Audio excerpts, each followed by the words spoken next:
ലിയാഖത്തിൽ ഈ വെല്ലുവിളി ഏറ്റെടുത്തു കഴിഞ്ഞാൽ നിങ്ങൾക്ക് ലഭിക്കാൻ പോകുന്നത് നിരവധി സമ്മാനങ്ങളാണ്.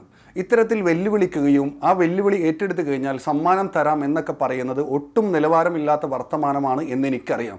പക്ഷേ ചില ആളുകൾക്ക് ചിലത് മനസ്സിലാക്കി കൊടുക്കണമെങ്കിൽ ഇത്തരത്തിലുള്ള വെല്ലുവിളി ആവശ്യമാണ് എന്നതുകൊണ്ട് മാത്രമാണ് ഞാൻ ഇങ്ങനെ ചെയ്യുന്നത്. ദൈവിക അസ്തിത്വവുമായി ബന്ധപ്പെട്ട ഒരു ചർച്ച ഞാനും ലിയാഖത്തിലിയും തമ്മിൽ നടക്കുന്നുണ്ട്. വീഡിയോ പരമ്പരകൾ വഴിയാണ് ആ ചർച്ച മുന്നോട്ട് പോകുന്നത്. കഴിഞ്ഞ വീഡിയോയിൽ ദൈവിക അസ്തിത്വത്തെ തെളിയിക്കുന്നതിനുള്ള 2 തെളിവുകൾ ഞാൻ പറഞ്ഞിരുന്നു. ഒന്ന് കണ്ടിൻജൻസി ആർഗ്യുമെന്റ് ആയിരുന്നു. രണ്ടാമത്തേതെന്ന് പറയുന്നത് ഈ പ്രപഞ്ചത്തെ നിരീക്ഷിക്കുന്ന സമയത്ത് കൃത്യമായ ഒരു ആസൂത്രകൻ ഇതിൻ്റെ പിറകിലുണ്ട് എന്ന് ഇതെല്ലാം നമ്മളോട് വിളിച്ചു പറയുന്നുണ്ട്. കാരണം ആ രീതിയിലാണ്, സങ്കീർണമായിക്കൊണ്ടാണ്, കോംപ്ലക്സ് ആയിക്കൊണ്ടാണ് എല്ലാം സൃഷ്ടിക്കപ്പെട്ടിട്ടുള്ളത് എന്നൊക്കെ ഞാൻ വിശദീകരിച്ചിരുന്നു. അതിൻ്റെ മറുപടി പറയുന്ന സമയത്താണ് ലിയാഖത്തിൽ ചില കാര്യങ്ങൾ പറയുന്നത്. ലിയാഖത്തിൽ പറയുന്നത് ഈ പ്രപഞ്ചത്തെ നമ്മളൊന്ന് നിരീക്ഷിച്ചു കഴിഞ്ഞാൽ, ഇവിടെയുള്ള സകല ജീവിവർഗ്ഗങ്ങളെയും ഒന്ന് നിരീക്ഷിച്ചു കഴിഞ്ഞാൽ, അതിൻ്റെ ഡിസൈനിങ് നമ്മളൊന്ന് പരിശോധിച്ചു കഴിഞ്ഞാൽ, ഡിസൈൻ ചെയ്യാൻ അറിയാൻ പാടില്ലാത്ത ഒരു സൃഷ്ടാവാണ് അതിൻ്റെ പുറകിലുള്ളത് എന്ന് കാണാൻ സാധിക്കുമെന്ന് പറയുകയാണ്. അതിൻ്റെ അർത്ഥം ആ ഒരു സൃഷ്ടാവ് ഉണ്ടെങ്കിൽ തന്നെ ഒരു കഴിവില്ലാത്ത, ഡിസൈൻ ചെയ്യാൻ അറിയാൻ പാടില്ലാത്തൊരു സൃഷ്ടാവാണ് ഇതിൻ്റെ പിറകിലുള്ളത് എന്നാണ് ലിയാഖത്തിൽ മുന്നോട്ട് വെക്കുന്ന വാദം. അതിന് അദ്ദേഹം മുന്നോട്ട് വെക്കുന്ന കുറച്ച് കാരണങ്ങളുണ്ട്. അതൊന്ന് കേട്ടുവരാം. കളിമണ്ണ് കൊണ്ട് രൂപം കുഴച്ച് വെച്ച് ഉണ്ടാക്കി, ജീവൻ ഊതി, റൂഹ് ഊതി,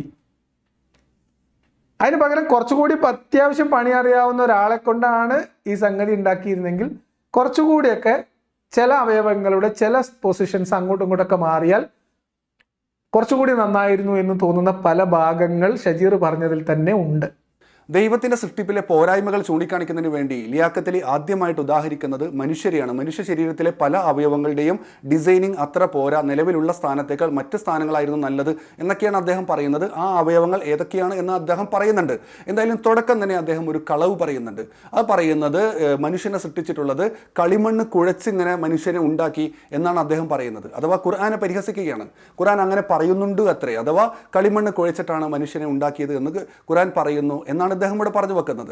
എന്തായാലും ഞാൻ അദ്ദേഹത്തോട് വെല്ലുവിളിക്കുകയാണ്. ഖുർആനിൽ അത്തരം ഒരു വാചകം കാണിച്ചു തന്നാൽ, അഥവാ കളിമണ്ണ് കുഴച്ച് മനുഷ്യനെ ഉണ്ടാക്കി എന്ന ഒരു വാചകം കാണിച്ചു തന്നാൽ, അഥവാ നമുക്കറിയാലോ കുശവന്മാരും അല്ലെങ്കിൽ ശില്പികളൊക്കെ കളിമണ്ണൊക്കെ ഇങ്ങനെ കുഴച്ച് ശില്പം ഉണ്ടാക്കുന്ന ആ ഒരു തലത്തിലേക്കാണല്ലോ ഇദ്ദേഹം ദൈവത്തെ ഉദാഹരിക്കുന്നത്.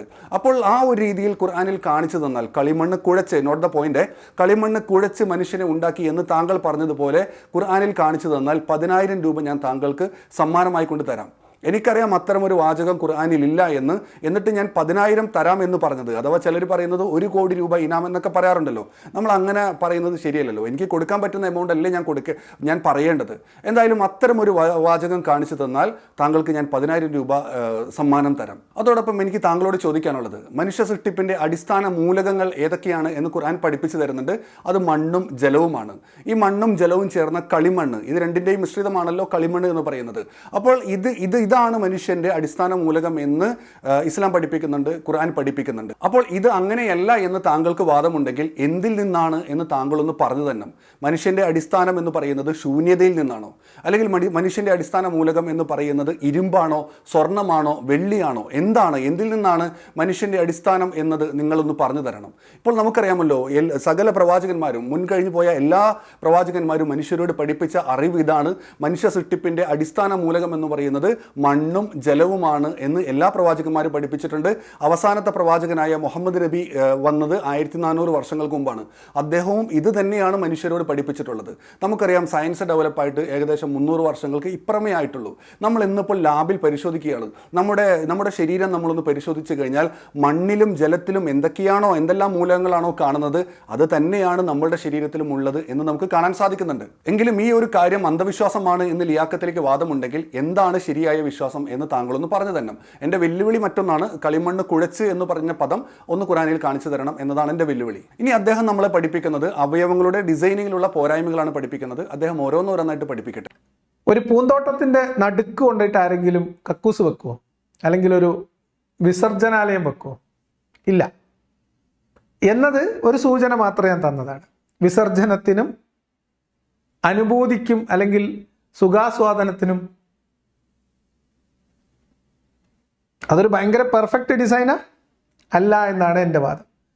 പൊസിഷൻ തന്നെയും നമ്മൾ ഇന്ന് ജീവിക്കുന്നത് പോലെയുള്ള ഒരു ജീവിതത്തിന് അനുയോജ്യമല്ല. ഇത്രയൊക്കെ എനിക്ക് പറയാൻ തോന്നുന്നുള്ളൂ. ബാക്കി നിങ്ങൾ നിങ്ങളുടെ രീതിക്ക് ആലോചിച്ചെടുത്തു. ഒരു പെർഫെക്റ്റ് ആയിട്ടുള്ള ഡിസൈനർ എല്ലാ മനുഷ്യരെ ഡിസൈൻ ചെയ്തിട്ടുള്ളത് എന്ന് അദ്ദേഹം കാണിക്കുന്നതിന് വേണ്ടിയിട്ടുള്ള ഉദാഹരിക്കുന്ന ഒരു അവയവമാണ് പുരുഷൻ്റെ ലൈംഗിക അവയവം എന്ന് പറയുന്നത്. അദ്ദേഹം പറയുന്നത് പൂന്തോട്ടത്തിൻ്റെ നടുക്കിൽ കക്കൂസ കൊണ്ടുവന്ന് വെച്ച് കഴിഞ്ഞാൽ എങ്ങനെയുണ്ടാകും എന്നാണ് അദ്ദേഹം അത് ഉദാഹരിക്കുന്നത്. കാരണം നമുക്കറിയാം പുരുഷൻ്റെ ലൈംഗിക അവയവം എന്ന് പറയുന്നത് അതുവഴി തന്നെയാണ് നമ്മൾ മൂത്രവിസർജനം നടത്തുന്നത്, യൂറിൻ പാസ് ചെയ്യുന്നത് അതേ അവയവം കൊണ്ട് തന്നെയാണ്. അതേ അവയവം കൊണ്ട് തന്നെയാണ് നമ്മൾ ലൈംഗിക ആസ്വാദനവും നടത്തുന്നത്. നമുക്കറിയാം നമ്മുടെ ആ ലൈംഗിക ഉത്തേജനം ഉണ്ടാകുന്ന സമയത്ത് മാത്രം ഉദ്ധാരണം സംഭവിക്കുകയും അങ്ങനെ ആ ഉദ്ധാരണത്തിലൂടെ ലൂബ്രിക്കേഷൻ വരികയും പിന്നീട് ലൈംഗിക ആസ്വാദനത്തിലേക്ക് പ്രവേശിക്കുകയാണ് നമ്മൾ ചെയ്യുന്നത്. ആ ഒരു രീതിയിലാണ് ആ അവയവത്തെ ഡിസൈൻ ചെയ്തിരിക്കുന്നത്. അഥവാ 2 in 1 എന്നൊക്കെ നമുക്ക് പറയാൻ സാധിക്കുന്ന രീതിയിൽ നമുക്ക് യൂറിൻ പാസ് ചെയ്യാനും അതുപോലെ തന്നെ ലൈംഗിക ആസ്വാദനം നേടാനും. അപ്പോൾ ഇതൊരു മോശപ്പെട്ട ഡിസൈനാണ് എന്നാണ് ലിയാഖത്തിൽ പറഞ്ഞു വെക്കുന്നത്. അതുകൊണ്ട് തന്നെ എനിക്ക് ലിയാഖത്തിലോട് ചോദിക്കാനുള്ളത്, താങ്കൾ പറയുന്നു ഇത് മോശമാണ് എന്ന്. അപ്പോൾ താങ്കൾക്ക് ഇതിനേക്കാൾ മികച്ച ഒരു ഡിസൈനിങ് ഒന്ന് കാണിച്ച് തരേണ്ടതുണ്ടല്ലോ. താങ്കളുടെ കയ്യിൽ അങ്ങനെ ഒന്നും ഉള്ളത് കൊണ്ടാണല്ലോ ഇത് മോശമാണ് എന്ന് പറഞ്ഞത്. രണ്ടിനും കൂടി ഒറ്റ അവയവമായതും അതിൻ്റെ പൊസിഷനും പ്രശ്നമാണെന്ന് പറയുന്നത്. നിലവിൽ നമ്മളുടെ പുരുഷൻ്റെ ലൈംഗിക അവയവം എവിടെയാണോ ഉള്ളത് ആ പൊസിഷൻ ശരിയല്ല എന്ന് താങ്കൾ പറയുന്നു. അതുപോലെ തന്നെ രണ്ടിനും കൂടി ഒരവയവമായത് ശരിയല്ല എന്ന് പറയുന്നു. അപ്പോൾ രണ്ടിനും കൂടി 2 അവയവമാകുകയും ആ 2 അവയവം എവിടെയാണ് വരേണ്ടത് എന്നത് താങ്കൾ പറയണം. താങ്കൾ ആ പറഞ്ഞത് നമ്മൾ ഇപ്പോൾ നിലവിലുള്ള മനുഷ്യ ശരീരത്തിൽ അല്ലെങ്കിൽ പുരുഷൻ്റെ ലൈംഗിക അവയവത്തേക്കാൾ അതിനേക്കാൾ മികച്ച റിസൾട്ട് ഉളവാക്കുന്നതാണ് താങ്കൾ ചൂണ്ടിക്കാണിക്കുന്ന ആ ഡിസൈൻ എങ്കിൽ ഒരു 10,000 രൂപ കൂടി ഞാൻ താങ്കൾക്ക് സമ്മാനമായിട്ട് നൽകുന്നതായിരിക്കും. അത് കൃത്യമായിട്ട് താങ്കൾ അവതരിപ്പിക്കുക, നമുക്കത് ശാസ്ത്രീയമായിട്ടൊന്ന് പരിശോധിക്കാം. നിലവിലുള്ളതിനേക്കാൾ മികച്ചതാണ് താങ്കൾ പറയുന്നത് എങ്കിൽ, മികച്ച ഒരു സ്ഥാനം, മികച്ച ഡിസൈനാണ് താങ്കൾ പറയുന്നതെങ്കിൽ താങ്കൾക്ക് വീണ്ടും ഒരു 10,000 രൂപ സമ്മാനം നൽകുന്നതായിരിക്കും. അപ്പോൾ ടോട്ടൽ 20,000 രൂപയായി. ഇനി അടുത്തത് അദ്ദേഹം മറ്റൊരു അവയവത്തിൻ്റെ പ്രശ്നമാണ് പറയുന്നത്. നിരവധി മനുഷ്യർക്ക് അപകടം സംഭവിക്കുന്ന, മരണം തന്നെയും സംഭവിക്കുന്ന, ചെറിയ കുട്ടികൾക്ക് പോലും മരണം സംഭവിക്കുന്ന ഒരു വലിയ പ്രശ്നം മനുഷ്യൻ്റെ ഘടനയിലുണ്ട്. അത് നമ്മുടെ ശ്വാസവും ഭക്ഷണവും ഒരേ നാളത്തിലൂടെയാണ് കുറച്ച് ഭാഗത്തേക്കെങ്കിലും അകത്തോട്ട് പോകുന്നത്. എത്രയോ ആളുകൾക്ക് അത് മരണകാരണമാവുന്ന അവസ്ഥയിലേക്ക് വരെ എത്തിപ്പോവാറുണ്ട് ഒരു കാലം. അപ്പം ഇതിനേക്കാൾ പെർഫെക്റ്റ് ആയിട്ട് അത് ചെയ്യാമായിരുന്നു, ചെയ്യാൻ പറ്റും. ഇതിനേക്കാൾ പെർഫെക്റ്റ് ആയിട്ട് ചെയ്യാമായിരുന്നു, ചെയ്യാൻ സാധിക്കും എന്നാണ് ലിയാഖത്തിൽ പറയുന്നത്. അദ്ദേഹം ഇപ്പോൾ ഇവിടെ പറഞ്ഞു വെക്കുന്നത്, നമുക്കറിയാം നമ്മുടെ ശ്വസനമുണ്ടല്ലോ, നമ്മുടെ ശ്വസനം മൂക്കിലൂടെയാണ് പ്രധാനമായിട്ടും നമ്മൾ ശ്വസിക്കുന്നത്, നമ്മൾ ഭക്ഷണം കഴിക്കുന്നത് വായിലൂടെയാണ്. ഇത് രണ്ടും നമ്മുടെ അകത്തേക്ക് പോകുന്നത് ഒരേ നാളത്തിലൂടെയാണ്, രണ്ടും അകത്തേക്ക് പോകുന്നത്. അതുകൊണ്ട് തന്നെ ഇതിന് രണ്ടിനും കൂടി ഒരേ നാളം നൽകിയത് അതൊരു പെർഫെക്റ്റ് ഡിസൈൻ അല്ല എന്നാണ് ഇദ്ദേഹം പറയുന്നത്. സത്യത്തിൽ ഇത്തരത്തിലൊരു വാദം നാസ്തികർ പോലും ഉപേക്ഷിച്ചൊരു വാദമാണ് എന്നാണ് ഞാൻ മനസ്സിലാക്കുന്നത്. പക്ഷേ ലിയാഖത്തിലിയുടെ മനസ്സിൽ എന്തോ അങ്ങനെ കിടക്കുന്നത് കൊണ്ട് എന്തെങ്കിലും ഒരു മറുപടി പറയണമല്ലോ, അതിനുവേണ്ടി പറഞ്ഞതായിട്ടാണ് ഞാൻ മനസ്സിലാക്കുന്നത്. എന്തായാലും എനിക്ക് ലിയാഖത്തിലോട് ചോദിക്കാനുള്ളത്, നിലവിൽ ഇപ്പോൾ നമുക്കറിയാം നമ്മൾ ശ്വസിക്കുന്നത് മൂക്കിലൂടെയാണ്, ഭക്ഷണം കഴിക്കുന്നത് വായിലൂടെയാണ്, ഇത് രണ്ടും ഇറങ്ങിപ്പോകുന്നത് ഒരേ നാളത്തിലൂടെയാണ്. ഇതിനേക്കാൾ മികച്ച ഒരു ഡിസൈൻ ലിയാഖത്തിലേക്ക് ചൂണ്ടിക്കാണിക്കാനായി കഴിഞ്ഞാൽ, ഇതിനേക്കാൾ മികച്ച റിസൾട്ട് ഉളവാക്കുന്ന ഒരു ഡിസൈൻ ലിയാഖത്തിലേക്ക് ചൂണ്ടിക്കാണിക്കാനായി കഴിഞ്ഞാൽ വീണ്ടും ഒരു 10,000 രൂപ ഞാൻ താങ്കൾക്ക് സമ്മാനം നൽകുന്നതായിരിക്കും. അപ്പോൾ ടോട്ടൽ 30,000 രൂപയായി. എന്നെ കൊണ്ട് ഇത്ര എമൗണ്ട് പറ്റുള്ളൂ, അതുകൊണ്ടാണ് ഞാൻ ഈ എമൗണ്ട് പറയുന്നത് കേട്ടോ. അപ്പോൾ ലിയാഖത്തിൽ പറയുന്നത് ഇതിന് രണ്ടിനും 2 നാളം വേണമായിരുന്നു എന്നാണ് പറയുന്നത്. അഥവാ മൂക്കിലൂടെ നമ്മൾ ശ്വസിക്കുന്നത് അത് മറ്റൊരു നാളത്തിലൂടെ അകത്തേക്ക് പോവുകയും നമ്മൾ ഭക്ഷണം കഴിക്കുന്നത് വായിലൂടെ ഭക്ഷണം കഴിക്കുന്നു, അത് മറ്റൊരു നാളത്തിലൂടെ. അപ്പോൾ രണ്ടിനും കൂടി 2 നാളം വേണം എന്നാണ് ലിയാഖത്തിൽ പറയുന്നത്. താങ്കളൊന്ന് ചിന്തിച്ചിട്ടുണ്ടോ, നമ്മൾ അങ്ങനെ 2 നാളമായിരുന്നുവെങ്കിൽ നമുക്ക് ഇവിടെ ജീവിക്കാനേ പറ്റില്ല.